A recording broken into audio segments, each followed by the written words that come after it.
Have you ever read a story you've known your whole life and suddenly felt like there's something more hiding just beneath the surface? A secret layer of meaning? Well, today, we're going to explore that feeling. We're going to look at how one of the most familiar texts in the world might just have a hidden language, and unlocking it could change everything. So let's start with this puzzle, straight from the scriptures.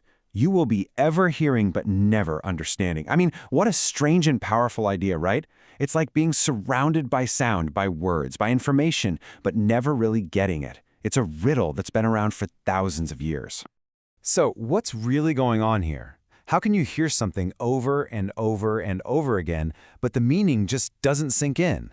Is it a test? Is it some kind of code? That's the big question we're digging into, and to find the answer, we have to go back, way back, to the original language. Okay, so here's the theory. The real secret isn't in our modern translations. It's hidden in the original words themselves. The idea is that the words we read are just the tip of the iceberg. The real meaning, the deep stuff, is baked into the very fabric of the language.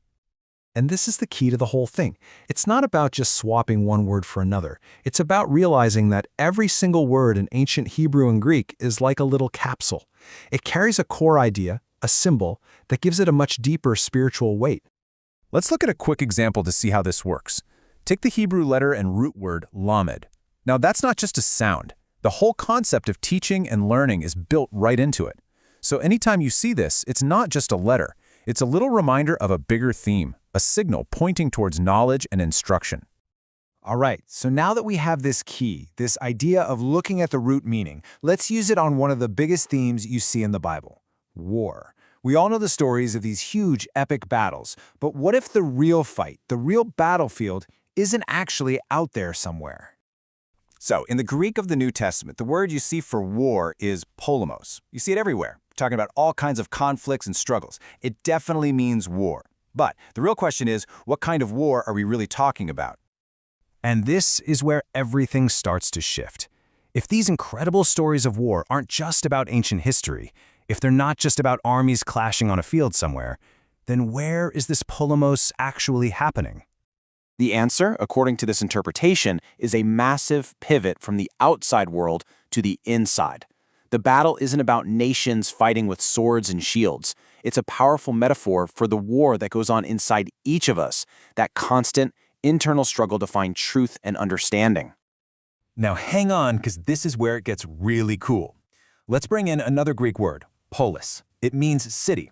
Now you might think, what does a city have to do with war? Well, in Greek, the words polemos for war and polis for city are actually related. They come from a similar root, and believe me, that is not a coincidence.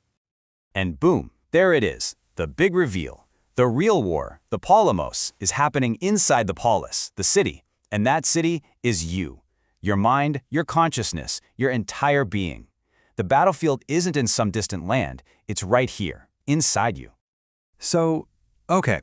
If the war is internal, you obviously can't fight it with swords, and that brings us all the way back to that first puzzle we talked about, the difference between just hearing something and truly knowing it. The weapon you use to win this spiritual polemos, this inner war, isn't made of steel. It's something else entirely. It's a special kind of hearing, the ability to tune out all the noise and really, truly listen to what matters. Let's break down how that works. It starts with something called akoué. That's just passive hearing. A sound hits your ear, you're aware of it. But then you move to step 2, akouo. This is different. This is active listening. You're leaning in, you're engaging with it. And it's that active listening that leads to a spark, that aha moment of real understanding. And that realization, that's what brings spiritual healing. That's what wins the war. And suddenly, this famous verse makes perfect sense, doesn't it? Faith doesn't just come from passively hearing stuff. It comes from that deep, engaged listening, that akouo, that moment where you're not just hearing a sound, you're understanding a truth. That's where real transformation begins.